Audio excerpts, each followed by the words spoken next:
What's going on, everyone? We are back for another dope episode of Finding Your Niche with Niche. I am your host, Niche, and I am sitting next to somebody I'm super excited to talk to today. I actually want to call him the guy of Shopify, really.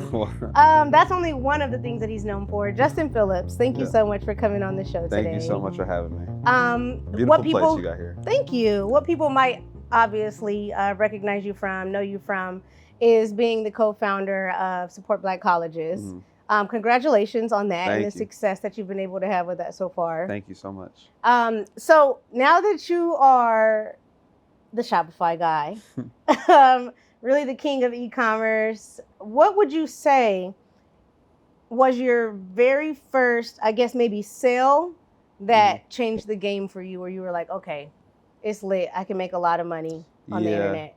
It was probably my first Facebook ad campaign. Okay. And I just remember I was researching for like probably weeks, and I remember making the campaigns, but then not feeling confident enough to press go on them.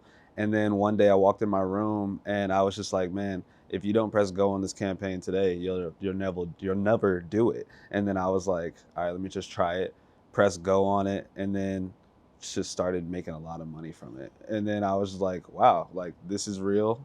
I got a good thing on my hands. Let's start scaling this up. And that was probably the first little taste that I got of like my efforts being put into the business to be like, okay, this is real. Okay. Yeah. More specifically, when it comes to kind of the merch and making a lot of money in Support Black Colleges, can you kind of talk a little bit about that? The inception versus what you thought it was when you started it versus what it is today? Yeah. Oh my. So first of all, I wasn't a part of the business when it first started. Okay. So Corey and his cousin Kai started it together. I came in around 2018, and me personally, Corey and him, Kai had just been doing their thing kind of on and off or whatever. And then Corey was like, yo, bro, let's take this seriously. Let's really do it. And I was like, okay, cool. And I told him, I was like, hey, bro, if we like really kill it and do it at the high level, we can probably make $100,000 a month maximum. Like that was the ceiling for me and my mindset at that point. So it's just interesting, you know, like to look at it back then where I was as a person, that's the highest that I could see towards what it is now. That's just not that. So. Okay, so that's actually an interesting facet, and that's something that I kind of want to unpack. Obviously, it's a very reputable brand, and you made a lot of money, obviously more than 100,000. But when you're thinking of like the mental capital to be able to make money, and then you surpass that, what does that actually do to the psyche? I think it just lets you know what's truly possible, and that a lot of times we put limitations on ourselves based on our surroundings, our environment, whatever it may be. But until you see it past, then you're like, okay, this is actually something that can go further than what I initially thought. But the businesses typically just take on lives of their own that you can't even fathom in general. So I like to say that a lot of it was like skill set, but a lot of it was also like luck, and a lot of it was being at the right place at the right time and being consistent over a long period of time. Because, you know, sometimes I get like comments or whatever, and they're like, yeah, that's cool, but you just started like selling stuff for Black people, you know, last year when it got cool. And I was like, well, we started in 2012. And who is this voice? Who is this person? This is like a internet ad comment guy, you know, like okay. I hate success 2020 on Instagram. And I'm like, but no, you know, it's just a lot of that. Yeah. But, you know, that's all. Speaking of that, actually, we can actually cut to that, because I think for the very first time, when you think of all of the amazing support that you guys have been able to get from Support Black Colleges, just recently there was a lot of pullback of support with your brand because of not being able to uphold the level of influx and success that you guys were getting in. Can you speak about that? 1,000%. Yeah.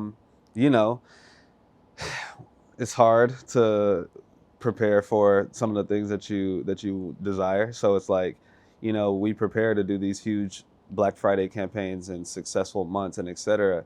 And we try our best to prepare for them. But in that circumstance, I typically, me personally, I like to take the blame for everything, because I feel like as an entrepreneur, you are at fault for everything that happens in the business. So in this in that situation, I kind of put too many eggs in one basket as far as trusting manufacturers and trusting lead times and a bunch of things where I probably should have vetted them out a little bit more properly. And once they kind of went back on us, it was like, man, you can went back on us at a bad time because it's Black Friday, then people are expecting for Christmas, and then it rolls into just a whole ordeal of other things. But Yeah. moral of the story, as an entrepreneur, you take accountability for everything that happens. So yeah, we got Yeah. pushed back, rightfully so, and we work hard to get back on the right terms with people. Yeah. I think one of the crazy things about that is, were you able to kind of see or like be ahead of the curve when you were like, oh snap, we can't provide in the way that we're saying? Half and half. Okay. Half, yes, because I was just like, man, they're making some like promises, like, and I'm like, okay, good, but if these promises are true, we're good, Yeah. and if they're not, then we're just really not. So it was like half and half. Okay. So now looking back at it, I could say it was probably naive for me to not feel very like, whoa, no, we got to fix this now, because I was relying upon things that I was being told as far as the manufacturing side. But that's my fault in general anyways for not preparing maybe a plan B, C, D, et cetera, as an entrepreneur. So I think that's one of the crazy things to the caveat, I guess I would say, to success is you see this upward trajectory for so long, and then you have this just boom moment where all of a sudden people are criticizing you and saying all these things about you and your brand. What does that do to you? Did you ever have a state of like being stressed out by that or being depressed by that season? What was it like for you mentally? Not really. The only reason I say so, it was more so upsetting for me of like not being able to keep promises to the customers, because that's what I mostly care about. But as far as me personally, not really, because at that point I had made millions of dollars, lost it all, made millions of dollars again, lost it all again. So my identity wasn't tied in the success of the business or money goals or anything along those lines. So for me, it didn't harm me mentally or emotionally, because I had already been at the bottom, and I knew that the success of the business does not matter about in comparison to who I am as a person. So I know that I'm a good person, I have good intentions, and I want to do good for our customers. So as long as I'm able to stand on that and I truly feel that, then nothing really can sway how I feel about myself, no matter what the business is doing, $1 billion or zero. So that's good. Speaking of starting from the bottom, let's talk about some of your humble beginnings. I think your story is very fascinating. Okay. Did you used to go by the name Nation? Yeah, Iho Nation. Iho Nation? Yeah. Were you a rapper, a producer? What were you? Nah, so that was like that was like an inside joke that me and my homies had back in the day. So in Houston, like they call it like roasting or joning or whatever. We call it like hoeing, like, you just roasting somebody. It's the same thing. Okay. So I was always really good at that, and like when we were kids. And then one of my friends was like, bro, we should like call ourselves the Iho Nation and like roast everybody in middle school and high school and stuff like that. And I was like, cool, whatever. And I just changed my Twitter to it, and I changed my Facebook name to it, and I just text the group chat like, yo, everybody go check out my Twitter name. And then everybody was like, that's funny, but then it just stuck, and people started calling me that like for real. And then I just recently changed my name to my real name, Justin P, and just been doing that since then. So, okay, well that's lit. Okay, so you're from Houston, Texas. I really like your story too, because I talk to a lot of people, but there's not very many of them that have a real true rags to riches kind of story. Your beginning, like the Justin that we see today, is very, very, very a contrast version of 1,000%. Right. So can you kind of talk about what was your mindset growing up, and what did you have to change in order to have the mindset you have today? Oh yeah, that's really good. So growing up early, it was just me and my mom. I grew up in a single parent household. My dad was in jail from age 2 to 17. Wow. So no like father figures around to like, help in that way. But my mom was like, I just always say that she's like one of the most powerful women on earth. Beautiful, powerful, What do you like most about your mom? Oh, bro, she just doesn't give up. Like, she had me at 17. She got kicked out by my grandmother when she had me, was living couch to couch with me, carrying me. So living on people's couches, carrying me and going from couch to couch. And then until she went to a high school that had a daycare in it, that's the only way she was able to care for me during the day and go to school at the same time. So then after she grew up, she did IT. And then while she was doing IT, she would do bottle service after work. Oh, wow. And then during her IT job, she would be selling real estate on the computers because that was the only place that she could use a computer. Wow. So then she got fired from her IT job doing real estate on the computers, went full time into real estate, and then kept the bottle service because doing really well there, and then got tired of doing that, and then she went full into real estate, but all of that by herself the whole time. Wow. While still caring for me. And she's just super resilient. Yeah, she's a boss. Yeah. She's a hustler. She's Shout out to mine, dude. She's the greatest, so yeah. Okay, so growing up in that environment, Yeah. single mom household, father incarcerated for that's a very long. Yeah. Oh my God. What's your relationship today with your father? We're cool now. Okay. So yeah, we're cool. He got out. So I'll finish answering your question because Okay. I heard you was about to go back to it. Okay. So he got out of jail, 17. I was thinking, hey, you're about to come back and mess with us. But I didn't know that obviously my mom wasn't like being with him for 15 years. Like, bro, you threw your life away. Like, is what it is. Yeah. So he went on, had a different family. But for me, I was thinking, oh, when he comes out of jail, he's going to be with us and be a family and et cetera. Sure. So when I saw that wasn't the case, I was upset at first because I was thinking like, why doesn't he want to be with me? What did I do wrong? All those things. I was so young and I didn't understand. And then as I grew up, I realized like that man just, my mom didn't want him, and he had to do what he had to do. He got a new family, etc. And him and my mom are still very cool. So she just didn't want to be with him romantically because why would she? He's gone 15 years. It didn't make sense for her. She's trying to care for me, etc. Yeah. So, but growing up with a mom like the one that I had, she always would just impress upon me like, if you want things, you got to pay for them. So I'm from Houston. I wanted a gold grill. Like I wanted chains. I wanted all of the Paul Wall, all of this stuff, right? So Mike Jones. And so I told her that. She was like, well, if you want some stuff, go make money. And then I went to Costco, got a bunch of candy, started selling candy in school. 2 days in, made enough to go get a grill, went and bought one. And then the third day, they called me into the office, poured all my candy in the trash, and told me that one of my friends had snitched on me that I was selling candy, trying to get me to confess that I sold candy. Because I guess it wasn't, you weren't allowed to do it in school. So they were like, yeah, your friend so-and-so like told us that you were selling candy. But you know how they do in like First 48 where it's like, yeah, buddy in the other room snitched on you. So go ahead and tell us what happened. And it just wasn't true. And I just I didn't believe them, but they just ended up pouring all of my candy out. But that made me like a hustler, entrepreneur, seeing my mom by herself, still making it happen. And then that transitioned into me throwing parties, which transitioned to me going to college and throwing parties, which is where I started to turn more into like a wild guy, like drinking every weekend, just doing whatever. I was the most popular kid in school. I didn't care. I was just doing whatever I wanted. When I was doing my research, I've heard this portion that you shared just now, like that you used to drink a ton. Yeah. I'm very curious to know, like, because now your demeanor is very relaxed, very chill. Like, what is the turned up version of Justin? What do you like? What is it?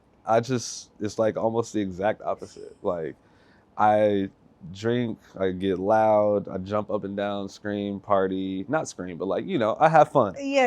And I skipped a grade, so I was 17 in college. Wow. And I had never really drank that much. My mom was really cool though. She always exposed me to like, if you're gonna do something, at least do it with me first before you go out into the world and do it. Yep. So I had my first drinks with my mother.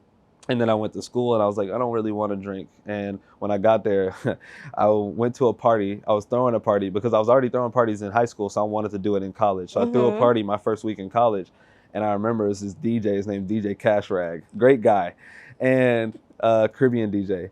I'm in the booth with him, and then he's like, take a shot, man. I'm like, nah, I'm not drinking. He's like, take a bomba clot shot, man. And I'm like, bro, I don't drink. And then he hit me in the chest, like with his fist 2 times, just boop, boop. And then he was like, bro, you come to party with me, you take a shot with me like you're probably like da-da-da. And I'm like, all right, bro. So I take a shot, I get drunk, and then we have a great time. Okay. And then, from then on, it just was like college. It's just drinking Thirsty Thursdays, Fridays, Saturdays, the weekend, Sunday, bottomless mimosas, doing whatever. And I was very popular. So I was just like getting drunk, doing whatever I wanted, and no one cared.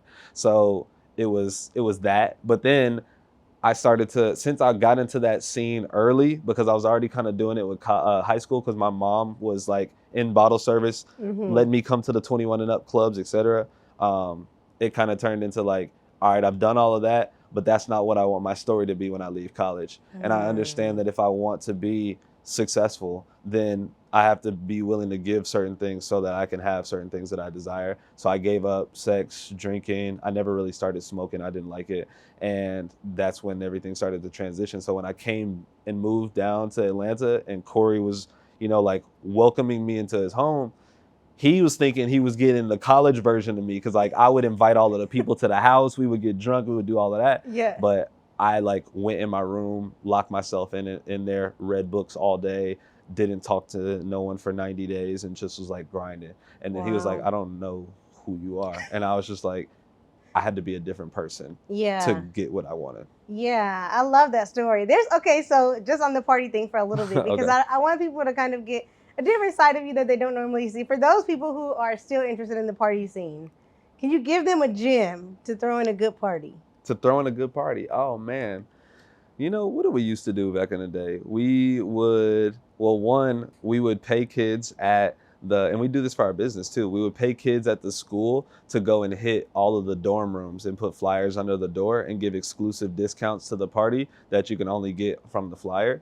So like when we go to, let's say, a vending location, homecoming just passed. Okay. So if I'm at Clark Atlanta, I would print flyers of our merchandise, and then on the other side, give a discount that's specific to Clark Atlanta students, and then pay a college kid $50 to go hit every car and then go hit every dorm room as well. Wow. And we would be able to get everyone on campus to know about what we were doing relatively quickly, because we were just going straight to their doorstep. So don't sleep on flyers. That's just a quick one off the top, but I love that. Okay, so fast forward, you get to Atlanta, or Corey gives you the call. Hey, pull up. It's different out here. I've got some things that I'm trying to shake. Yep. I could use your help. Yep. Would you say though, with that, how much of your success would you credit to Corey? I would say I credit Corey giving me an opportunity to jump in and use my skill set. Me personally, I honestly think no matter if I had this opportunity or any other one, I was going to be who I was going to be and utilize my skill sets. So I would say the success in Sport Black College, I'd say probably right at 50%, because without him giving me the opportunity, I wouldn't have been able to use my skill set. And without my skill set to the opportunity, it wouldn't be as big as it is. So I'd say I think that's pretty fair. I like that.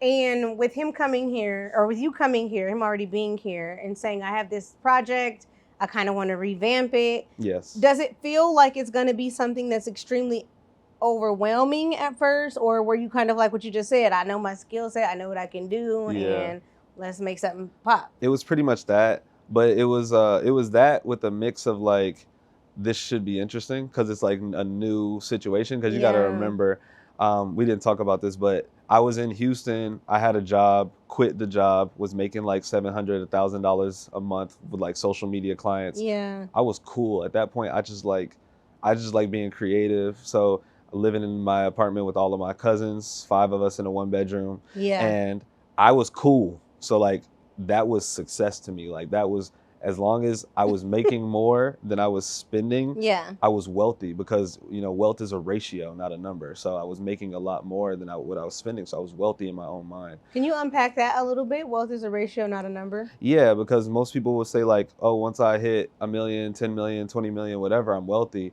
But wealth is actually a ratio, because as long as let's just say I make $50,000 a month, but I spend 40, 55, or I spend or make 50, then I'm not wealthy. I'm actually pretty much working a 9-to-5 job, but just being much more highly compensated. So I say wealth is a ratio is because if I make $1,000, or excuse me, $5,000, but I only spend 1,000, I can theoretically live multiple lifetimes with the excess amount of money that I have if I stop getting paid right now. So that's, That's kind of good. what I mean by That's it. good. So Okay, and so when you find out that, okay, I'm going to be in this new role, yeah, what was your role exactly? we just went into it as partners. We Okay. didn't iron it So out. it wasn't like social media marketer, nothing like that. It was No, just like, let's just grind together and everybody do what they can to make it work. it was like he was like, bro, you got these skills from your job, X, Y, and Z. I know that we can use that. Let's just figure it out together. I got $20,000 in inventory. Wire me 10K, and you're a 50-50 partner. And I was like, all right. Because the thing is that like I knew that what I was doing, I knew where it led me to, and I knew what it would be if I kept doing it. So like most people are scared to make a choice to go towards the unknown, but I think it's more scary to be in the same position next year than it is to try something different that might lead you to something else. So I had a choice in that moment. It was like stay what I'm doing and know what my outcome is going to be next year, or go somewhere else and hopefully do something better. I was more scared of staying the same than I was of trying something new and failing. I think that's interesting too, because it's really like, how do you really know if something is going to do well? Yeah. How do you really know? And especially, I think what's even more interesting about Support Black Colleges is like, it's not even like crazy creative or like crazy, like it's literally like just a statement. Extremely simple. It's so simple, but like how were you guys able to kind of like know to bet on something that is so simple? Because a lot of people want to go big and do these extravagant things, but how did you guys be able to navigate that? I didn't know what it was going to be, honestly. I just didn't want to be where I was still. And I just knew that, moral of the story is that I thought it was a good concept. I thought it, at least bare minimum, it was decent. I was like, you know what? I went to HBCU. I met a lot of good people there. I was the first person in my family to know what an HBCU was. So best thing that I can do is try to put more awareness on this thing that just helped me so much, and maybe we'll make some money off of it. And if we didn't, then that's fine. I'll just be right where I am right now. Yeah. It was no crazy crafted plan of action. Yeah. It was like, I don't want to be where I'm at right now in 365 days. This is a decent concept that I feel like people need to know about. Let's put skills towards it and see how it goes. Right. And did people know about it? A lot of people, a lot of famous people started to know about it. Yeah. Can you talk about that moment when you're realizing, oh my God, okay, Chris Paul's wearing my stuff, Missy Elliott's wearing my stuff, Tiana Taylor, a lot of other NBA players are like actually rocking our merch. What was that like for you?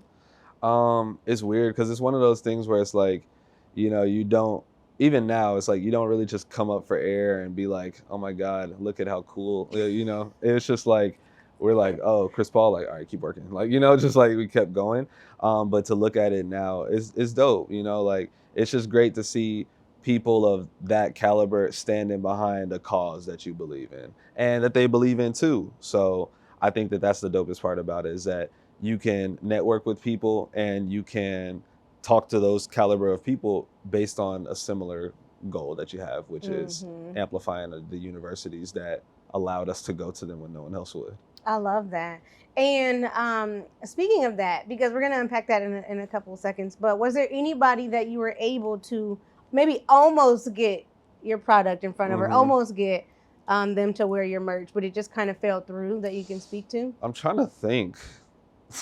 At this point, I'm sure we sent something to every single person. I honestly couldn't pinpoint someone where I was like, man, I just wish that. Okay, well, who is there? There's no person that you would ideally want to rock Support Black Colleges merch? I would say this. I know that we've given like LeBron, we've given stuff to like Steph Curry, like we've given stuff to some big names, but they haven't. I know that they've seen it, but they haven't worn it yet. So maybe, LeBron, throw something on, that'd be dope.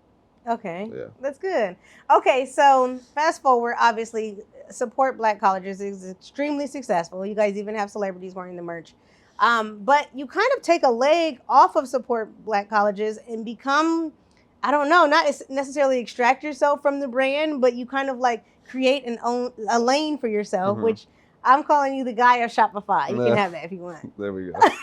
I need my 10%. No, the guy of Shopify. So you teach people essentially, and might I add, I'm like, why is he giving all of this away? Yeah. Like, is this legal? Yeah. Are you making money? Like, what? You give a ton of value when it comes to people being able to create an income in e-commerce. Right.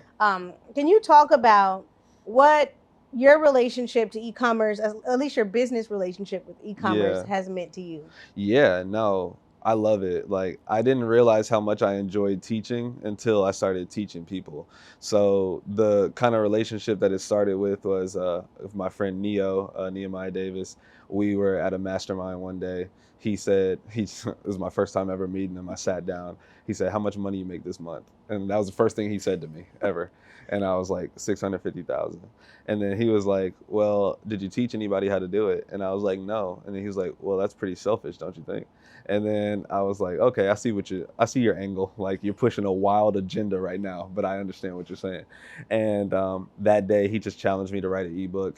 I ended up doing it, just why not? And then I ended up putting it out and put it out. A lot of people really liked it. And then I started to realize that I really do enjoy teaching people. So the ebooks went into the challenges that went into the master classes and webinars, and now masterminds and high ticket stuff. And I just really enjoy teaching people, but I also enjoy giving game away for free, like you said. So the relationship has kind of gone from, I'm just doing this for me and my business, to we typically don't have access to this type of information, let alone from someone that's practicing it on the daily basis. Let's go ahead and give it out, and hopefully it can help others. And then I might be able to make a few coins off of it too. And if so, great, because I can increase my influence, impact, and income. And why not?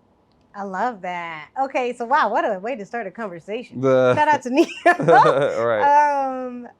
With that being said, though, I really like that because is that the same ebook that your dad did the forward for? Yeah. Okay, well, that was really cool. Yeah. How did that come about?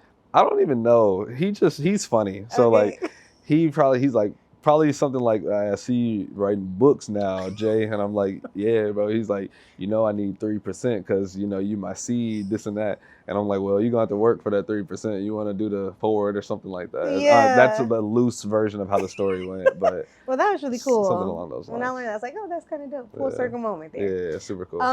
Okay, so you're teaching people all of these things. So let's get into some of the nitty-gritty things that people can learn right now in real time in this episode. Okay. Favorite e-commerce thing to buy is what? In what way? As far as like maybe like easiest product. If somebody wanted to start doing e-commerce, okay. What should they start with? I would say there's a few like stipulations that you would want to have. So 1, the product has a wow factor. 2, the product can be sold for at least 3 times the amount you got it for. 3, it can't be easily found in stores near you, so people can't just say, "Oh, I'll go get it from Walmart." 4, it can have some sort of like value-based pricing. So for example, let's just say I have a bunch of shoes at my house and it's preventing me from walking in my room. So I can get plastic tubs for them for $1.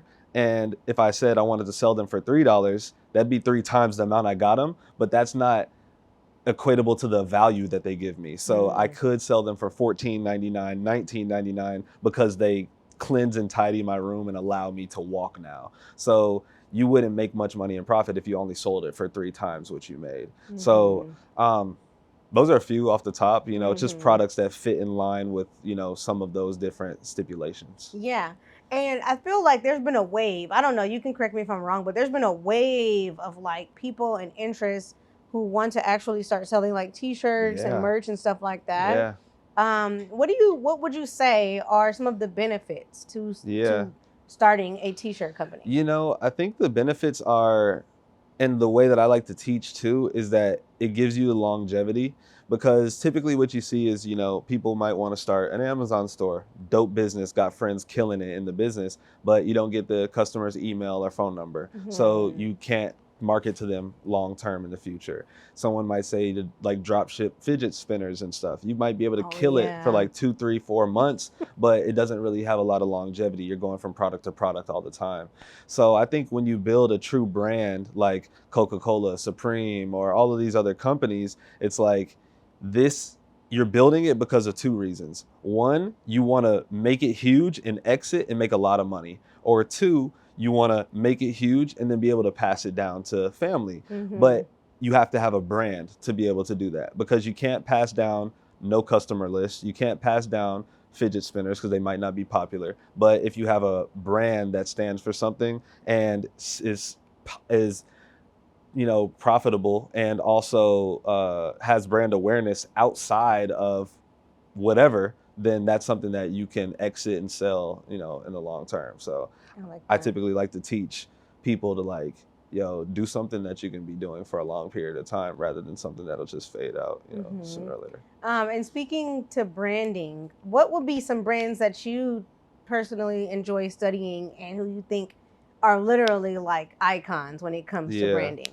A few. You got Kith, super dope. Supreme's dope. I like My Friends too. I like Retrovert. Who else do I like? Nike, of course. Depend. See when this episode drops. We'll see how that goes. We'll see how that Could lives. you see yourself doing that though? Speaking to that, would you boycott a company that big? I feel like I would. I'm very chill. Boycott as in, like, because there's some people who are like burning their Nikes right now. Oh, really? Would you do that? I probably just wouldn't wear them or give them away. Okay. I'm a very simple guy. Like, I'm chilling right now. I got on a white tee, Retrovert. This is my homies. Like, Kai's, these are the homies. Yeah. Like, just very simple. I'm learning to get into like what my friend Jay Hines calls perception economics, like caring about how you're perceived and how you look. Because I've always been like, don't look at like what's going on. Am I valuable or not? And do I bring something to the table? But I've noticed that if you can look nice and also are valuable, then that is even better. So Okay. as of right now, I don't particularly care though. So it's like, no, I don't need Nikes and Adidas and right. or even like designer stuff. Yeah, I love that. Okay, so speaking to the importance of branding, what would you say though, because you do enjoy teaching, one of your favorite things to teach when it comes to e-commerce? I enjoy teaching just the strategy behind it. I enjoy teaching the organic side of it and the ad side of it too. I'd say those are probably my favorite. The strategies, organic traffic, and paid traffic, probably my favorites. I had a guy on the show a couple weeks ago, and he was talking to me about pay to play on social media. And we were having a conversation around organic versus non-organic things happening in order to build your business. Right. When it comes to like organic scaling and growth in business, what are some of the strategies to do that?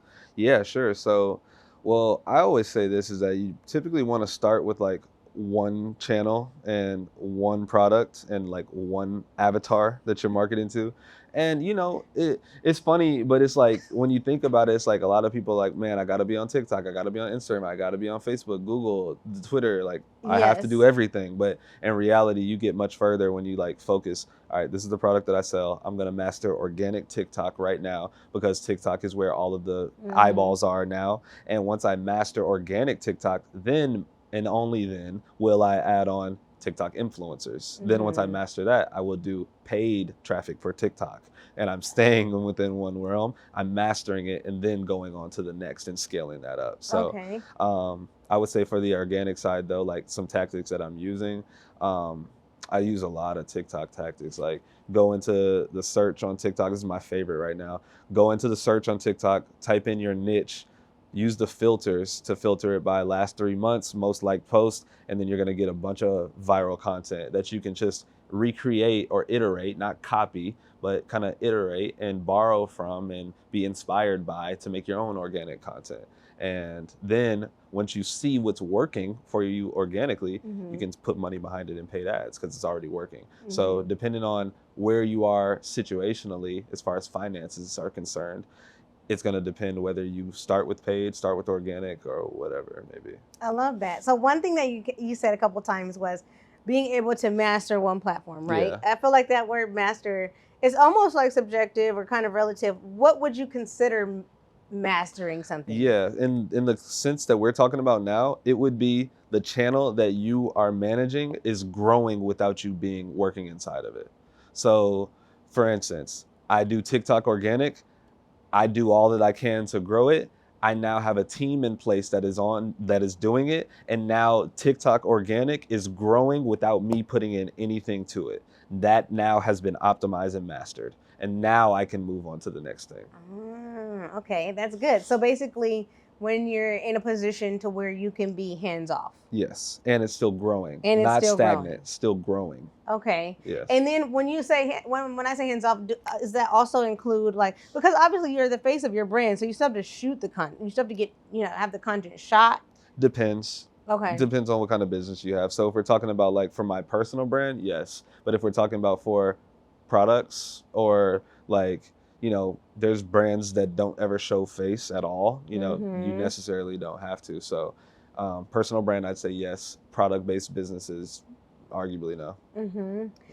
Speak to that too, because I think that's an important facet of success is you obviously get excited about your come up, your skill set, what you can do, but then at some point you get to the crossroad where it's like, I have to actually hire people. Yeah. I have to actually hire a team. Right. Can you speak to that? Because then at the same time, you're having to let go of more money to do so. So talk about that. I can. It's one of my favorite topics. And the reason I love it so much is because there's two things that I believe about this topic. One, I believe that you can either be rich or you can be king. So you can be rich and delegate things and let other people do them, or you can be king and oversee every single thing, but you won't ever get rich doing that. And then number two is that I think that business and growing in business is a constant relinquishing of your ego, because as you grow, there's more skill sets, character traits, and beliefs that you need to gain.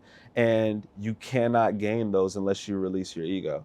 So as you go to different levels in business from 0 to 100, 100 to 1 million, 1 million to 10, you have to become a different person at every level, and more people have to get involved. But if you cannot relinquish your ego, then you'll be capped at wherever your ego will stand. And I even call it like John Maxwell calls it, I think, the law of the lid. So it's like the business or company will only grow as far as the founders will allow it to in his mindset.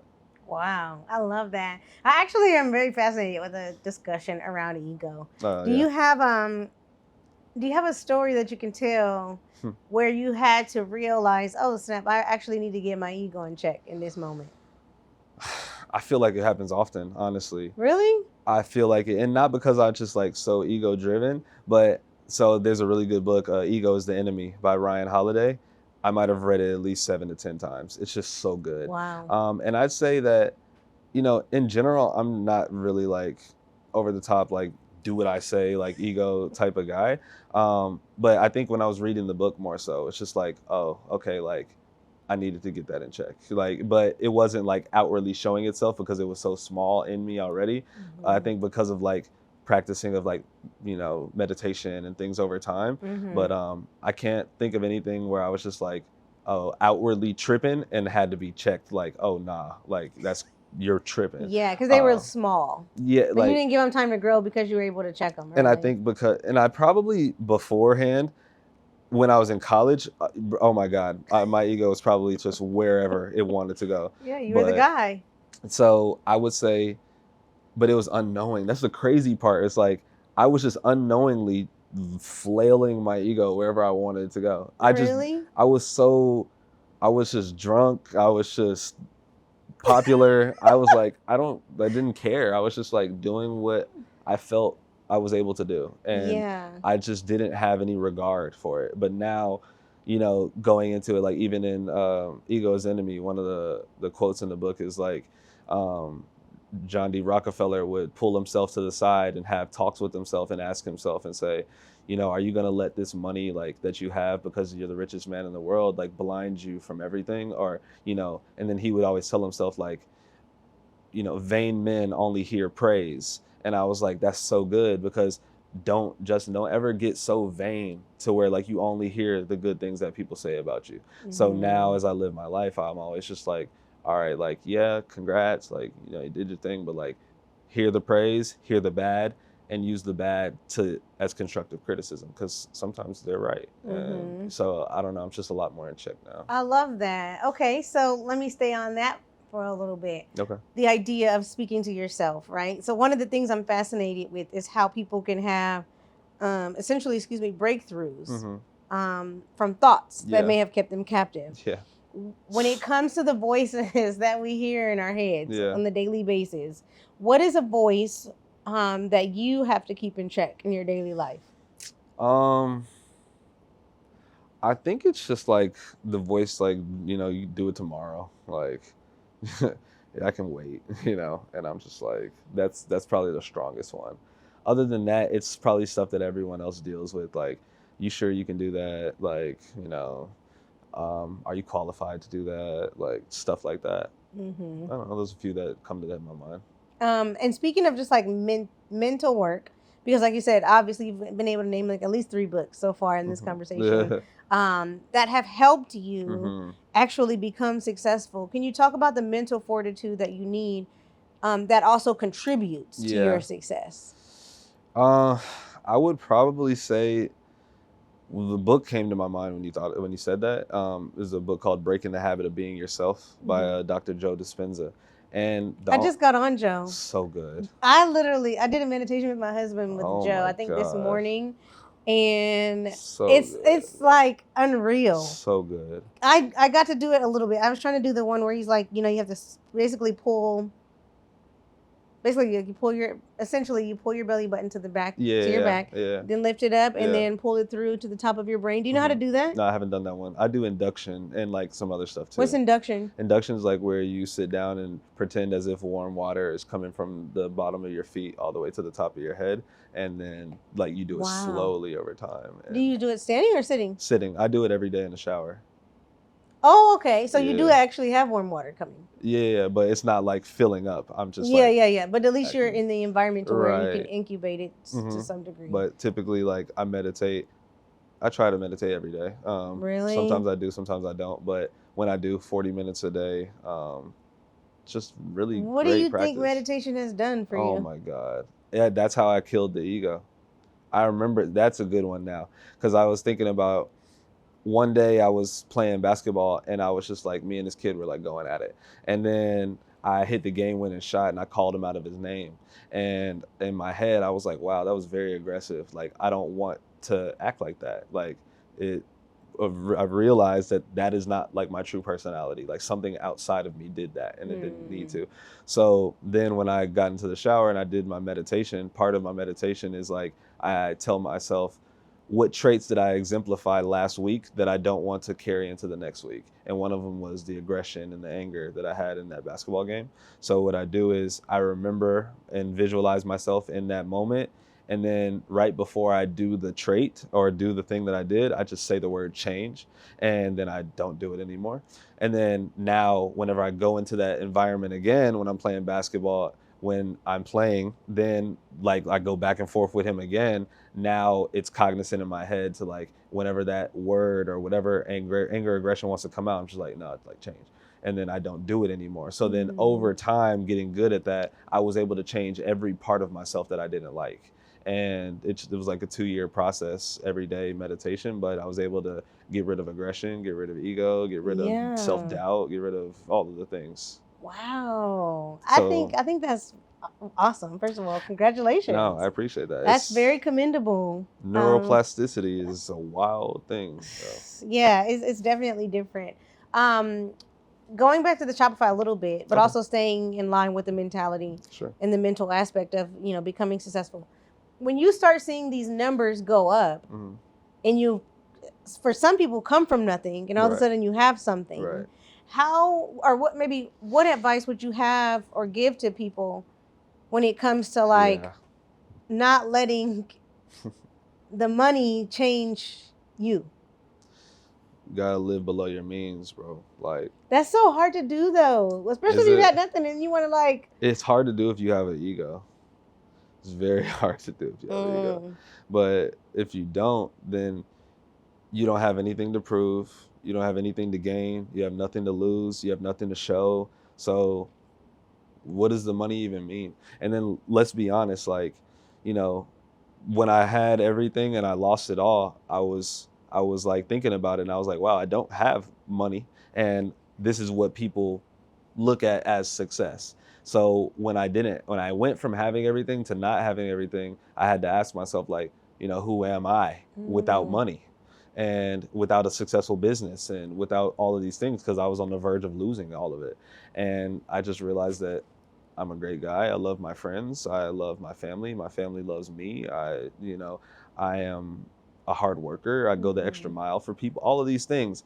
And that's what mattered. So when I realized was that money doesn't matter, because when you don't have it, the only thing that matters is your character. So once I Mhm. realized that, now whenever I get a lot of money, it doesn't change who I am. It's just because I have a good character. But if Yeah. you don't have a good character and you have ego issues, then your money will just amplify those things. That's So the way good. that you control it is by first realizing that, one, it doesn't matter. Because, like, I saw a video the other day. It's like, you give someone $1 million, tell them their mom has to die. What are they going to do? They're going to choose their mom. So relationships are more important than money. Sickness and health is more important than money. Mhm. Family is more important than money. So we feel, and society treats us and teaches us that these things are important, but they're just not. Mhm. So I think that that's kind of like how I've personally been able to, like, just chill. I've pretty much saved every dollar I've made since I moved to Atlanta. And Wow. So you don't um, splurge at all? when I get drunk, maybe, but What's other a than that, splurge for you? oh man. So I have a very bad habit. Of what? I have a very bad habit. When I get drunk at the club, I buy everybody What bottles. clubs do you go to and what days? That's just my bad habit. I rarely go out. So maybe, like, Invest Fest. Okay. I went out to the club and bought everybody a bottle. Or, Okay. you know, just random days like that. A friend's birthday that I'm really Yeah, like, a yeah. best friend's birthday, Stuff like that. But stuff at like least that. it's like seldom. Yeah, very seldom, but that's like, Yeah. yeah. Speaking to what wait, why though? Do you plan on splurging No. splurging on anything eventually? Oh, maybe. I don't know. Okay. You know. But you just reminded me kind of like the idea of legacy, right? And leaving something behind. And then you mentioned it a little bit, talking, teaching people about Mhm. Shopify, having an end game or an exit strategy. Right. Um, this particular podcast, Finding Your Niche with Niche, I'm very interested in having conversations around how people found their niche, Okay. right? So when it comes to you being in this lane Yeah. of e-commerce, why did you choose this lane out of all? Yeah. And do you have an end game with it? Yeah, sure. So, I think I found it because I was doing a lot of stuff in person. So I started throwing parties in high school. We was passing out flyers and doing all of Mm-hmm. this. And then something just told me one day, I was like, bro, I bet that, like, you can make a lot more with these parties if you, like, learn online advertising.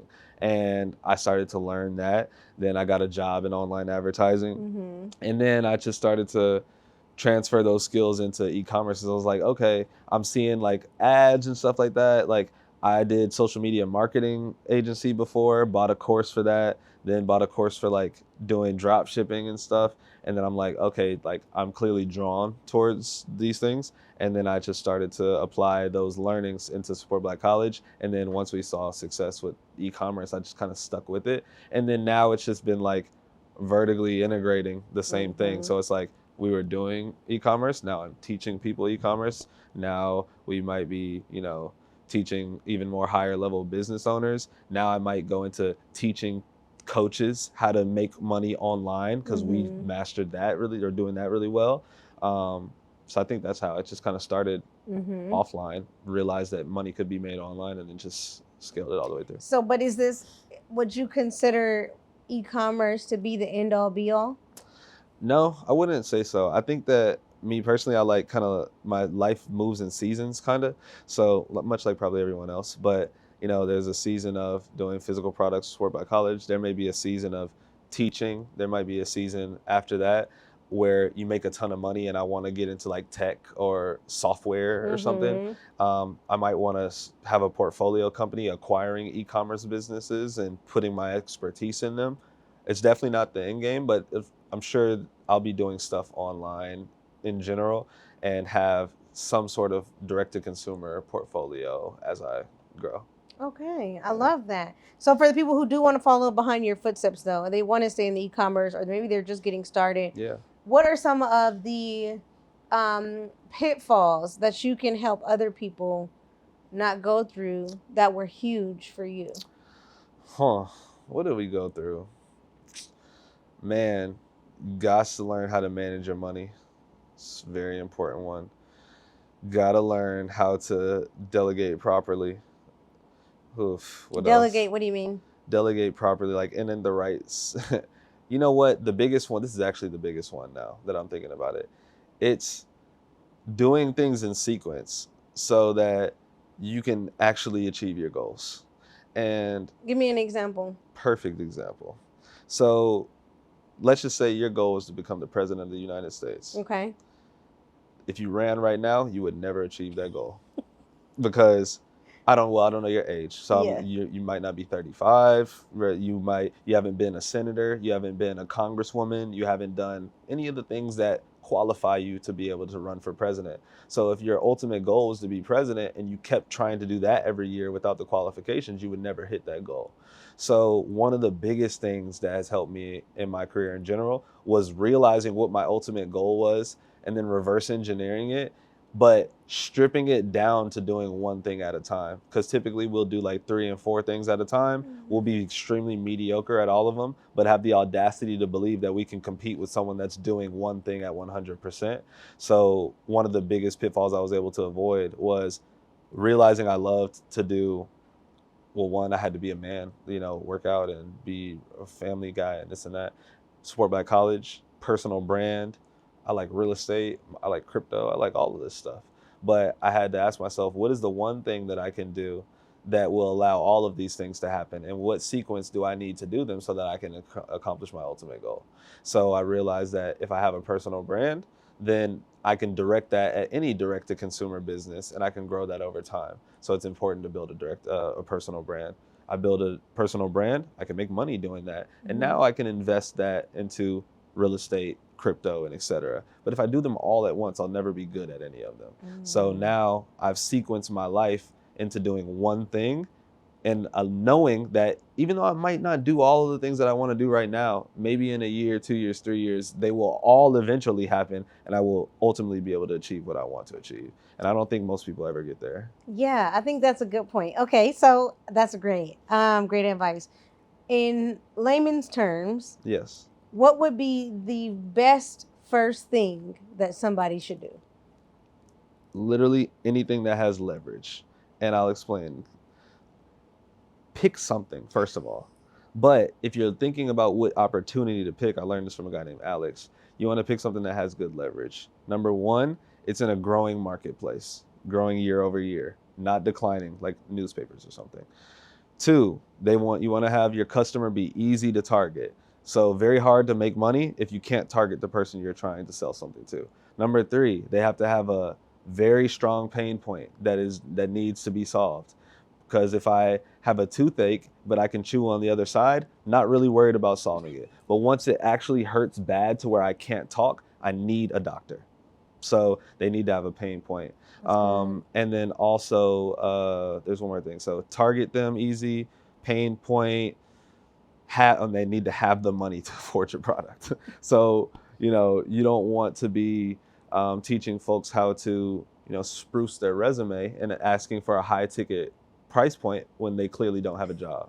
So it's those 4 things lend itself to leverage. Okay, so 2 things with that. That's a big thing for people. I don't have the money.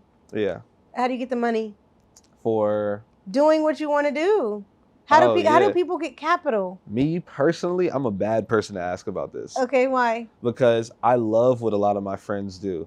Trishana, Ellie, all of them, like grants and loans and angel investors. Me, I went to college, got a job, lived way below my means, 5 people in 1 bedroom apartment, not saying that you have to do that. And I saved every dollar that I made. And I did that for 8 months, and I had $26,000 saved up at the end of the 8 or 12 months. I put 16,000 of it into crypto, and then I put 10,000 into it, support Black college. I saved my own money over a long period of time. Wow. I think that's a conversation too, is like longevity and delayed gratification. Like Oh yeah. that's very difficult for people Yes. to wrap their minds Oh my God. around that. How long My did it God. take you to be able to hone in that mindset? I don't know. I feel like it just happened because of how I was raised. So like my mom, I watched her struggle a lot with credit card debt. So I naturally became a saver because I saw her struggle with that. So I can't say that I cultivated that over time. I think that just naturally happened because of my environment. But now I'm aware of it, and I typically see, the people that do the best in business, they're able to do the same thing for an extremely long period of time without losing the enthusiasm for it. So delayed gratification. So, and people who have the biggest brands and who make the most money can provide value for extreme long periods of time and not ask for anything. And then when they do finally make an ask, they make millions of dollars or billions of dollars because they just delayed gratification so long. So that's good. As we get ready to close, I want to ask you this question. It's very interesting because I've heard you tell the story that when you essentially split your money that you saved, that you just talked about, into two, giving these large increments away, leaving yourself with 2 pennies. Do you have like a swipe on your phone that shows the 2 pennies that you had in your account versus the money that you said you don't spend at all that you've made today in your account? I probably, yeah. I mean, what does that feel like, that juxtaposition? I don't have a swipe of it, but now that I'm thinking about it, I know what it is. Yeah. Yeah, but what does that feel like to be able to see those two different amounts in the amount of what, 4 years, 3 years? Yeah, talk about that. I think it just, I don't know. I feel like it was gonna happen. Like, I don't know. And I'm trying not to be like, egotistical or cocky or anything. It's just like, it was something that innately that I truly believe it was going to happen. So now seeing it is like, I'm grateful, but I feel like I did exactly what I was supposed to do. So it was like, bro, you took 10,000 and turned it into whatever. Yeah. And it's like, you did exactly what you were supposed to do. Now go do it again. Yeah, I love that. I feel like there's something to speak to when you can tell like you're at the cusp of success. When you like what you're saying, like I can just feel it, like something is about to just. Right. I can feel it. Yeah. Something is about to go crazy. It never stops. It's crazy. That feeling? Because like I remember when I put all of my money into Sport by College, a year or so later, I had like 30K saved up, and then I put that all into my personal brand. And now I don't care. Like, wow. I'll make decisions. It never stops. Like, you're always investing. The price tag just gets bigger and bigger. Yeah. Even look at Elon Musk. Does PayPal and invests all of it into Tesla. It doesn't stop from investing my last 10,000 to Elon investing his last 100 million. It's just, you just get better and stronger at the game, because now it's a muscle that you're exercising. At first it was weak and it was very scary, but now when you get to the point where I'm at now, where I've done that 3, 4, or 5 times, it's just like, oh, we're doing it again. Let's continue, because we know it'll come from it. Wow, that's good. Justin, thank you so much for coming on today. Finding your niche with niche. For people who literally they look up to you, they love what you do, they support what you do, no pun intended. What words of encouragement would you have to the next person coming behind you that wants to be in e-commerce and just business at large? Want to be in e-commerce, find somebody that is successful. I'm no smarter than anybody else. I just followed the blueprint and I copied the right cat. It's okay to be a copycat if you copy the right one.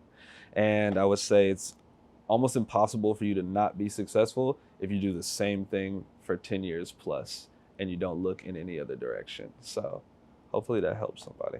All right, there it is. Well, thank you. For people who want to tap in, maybe buy your ebook, buy your merch, buy your course if you have one. Yeah, sure. How can they do that?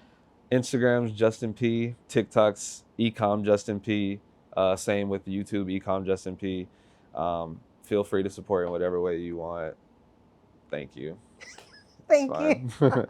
It's not necessary, but it's appreciated. So I'm gonna get to the point one day in my career when I can say, I mean, you can if you want. You don't have to. I'm straight either way, basically. Yeah. No, thank you, and congratulations on all of your No, success. So thank you. yeah, y'all tap into what he's got going on. Peace. There we go.